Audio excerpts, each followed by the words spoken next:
Rajan sir சொல்றாரு, யாரோட பணம்? ப்ரொடியூசரோட பணம் போகுது. புரியுதா? புரிஞ்சு நடந்துக்குங்க, தெரிஞ்சு நடந்துக்குங்க. அண்டர்ஸ்டாண்ட்? வந்தேனே வந்தேனே மகாராஜா வந்தேனே, எல்லாமே போடுங்க. கடைசியா முக்கியமான கண்டென்ட் சொன்னல, அத போடாதீங்க. ஏன்னா கூல் சுரேஷ் முன்னுக்கு வந்துருவாங்கல. போங்க சார், போங்க சார். உண்மையா இல்லையா பிரதர்? நான் சொன்னது உண்மையா இல்லையா?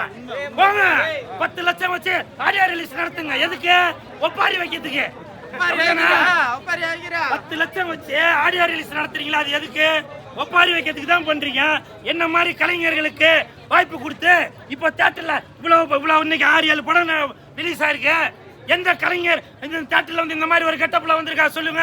உடனே சொல்லுவீங்க, இவர் காசு வாங்கிட்டாரு, பணம் வாங்கிட்டாரு, துட்டு வாங்கிட்டாருன்னு. படத்துல நடிச்சவன்லாம் இலவசமாவா நடிச்சிருக்கான்? சொல்லுங்க, சொல்லுங்க. படத்துல நடிச்சவன் இலவசமா நடிச்சிருக்காங்களா? சமூக சேவை பண்ணிருக்காங்களா? துட்டு வாங்குனீங்களா? துட்டு வாங்குனீங்களா? வந்து நிக்கணும்ல. கேட்க மாட்டீங்க. என்ன மாதிரி இழிச்ச வாயின, சப்ப பையன, சாதாரண பையன ஒரு மேடை ஏறினாக்க இங்க இருந்து கத்துவீங்க.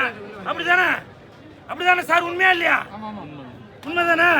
இதை நீங்க தான் வெளியில கொண்டு வரணும். காரணம், ப்ரொடியூசரோட பணம் போகுது சார், டைரக்டரோட உழைப்பு போகுது சார்.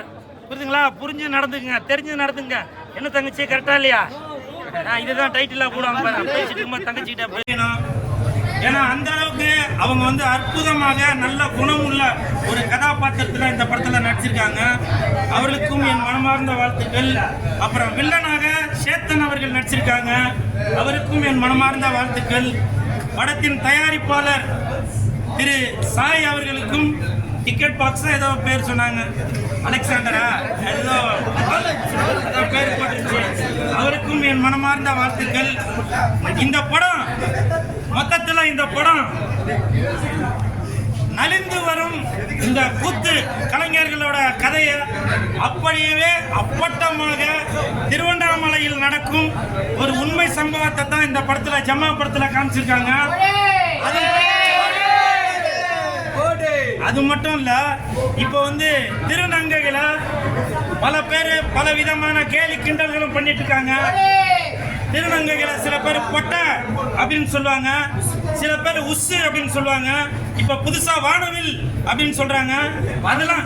அதெல்லாம் ரொம்ப கண்டிக்கத்தக்கது. ஏன்னா அந்த திருநங்கைகள் என்பவர்கள் 3ஆம் பாலினத்தவர். அவங்க தெய்வத்துக்கு சமமாக உள்ளவங்க. அவர்களுக்கு சமர்ப்பிக்கும் இந்த ஜமா படத்தை தயாரித்துள்ள தயாரிப்பாளர் அவர்களுக்கும் இயக்குனர் அவர்களுக்கும் என் மனமார்ந்த வாழ்த்துக்கள். அது மட்டும் இல்ல, இந்த ஜமா படத்திற்கு கண்டிப்பாக அவார்டு கிடைக்கும். மத்திய அரசு, மத்திய அரசு, மாநில அரசு, மாநில அரசு,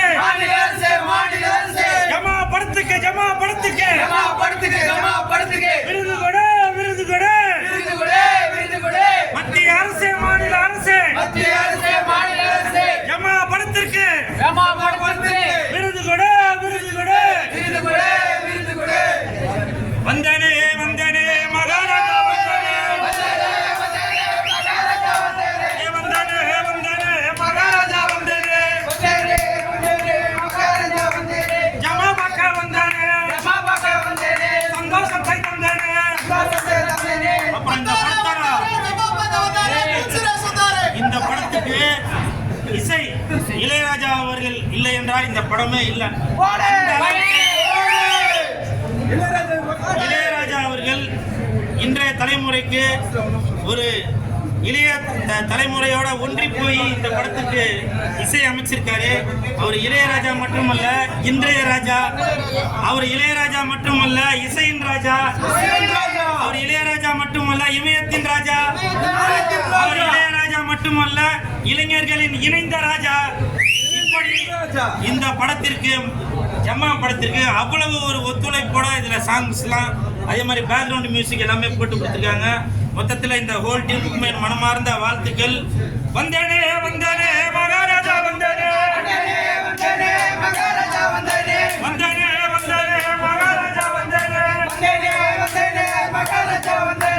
ஜமா பாக்க வந்தேனே, ஜமா பாக்க வந்தேனே, சந்தோஷத்தை தந்தேனே. ஓகே. நீங்க வந்து வழக்கம் போல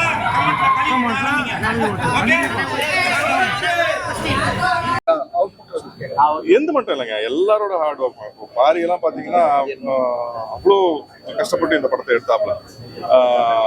பிகாஸ் நடிச்சுக்கிட்டு டைரக்ட் பண்றதுங்கிறது ரொம்ப கஷ்டம். அதுலயும் இந்த மாதிரி வேஷம் எல்லாம் போட்டுக்கிட்டு கம்ப்ளீட்டா சில நேரம் வந்து அந்த குந்தி வேஷம் போட்டு எல்லாம் டைரக்ட் பண்ணாரு. அப்படி எல்லாம் பண்ணும்போது காலைல இருந்து நைட் வரைக்கும் வேற சீன் போயிட்டு இருக்கும். பட் அவர் அந்த குந்தி மேக்கப்லயே இருப்பாரு. ஸோ அதெல்லாம் ரொம்ப கஷ்டப்பட்டாரு. அதே மாதிரி அங்க ஒர்க் பண்ண எல்லா ஆர்டிஸ்டுமே சரி, அந்த கூத்து கலைஞர்கள் அவங்க தான் எங்களை ட்ரெயின் பண்ணாங்க. அவங்களும் ரொம்ப கஷ்டப்பட்டு, ஏன்னா எங்களெல்லாம் ட்ரெயின் பண்ணோம்ல, அது ரொம்ப கஷ்டம் தானே. ஒரு பாசிட்டிவான ஒரு ரிவ்யூ இருந்தது. இப்போ ஆடியன்ஸோட பார்க்கும்போது பார்த்தீங்கன்னா டோட்டலா உண்மையாவே, ஏன்னா ஃபேமிலியில ஃப்ரெண்ட்ஸ்ல எல்லாம் பார்க்கும்போது நல்லா இல்லைனாலும் ஓரளவுக்கு கொஞ்சம் ஒரு பூசி மழகி அப்படி சொல்லிட்டு போயிடுவாங்க. பட் ஆடியன்ஸ் அப்படி கிடையாது. ஆடியன்ஸுக்கு பிடிக்கலன்னா பிடிக்கலதான். அதில் ஒன்றும் நம்ம வந்து அதில் சுகர் கோட் பண்ணுறதுக்கெல்லாம் எதுவுமே கிடையாது.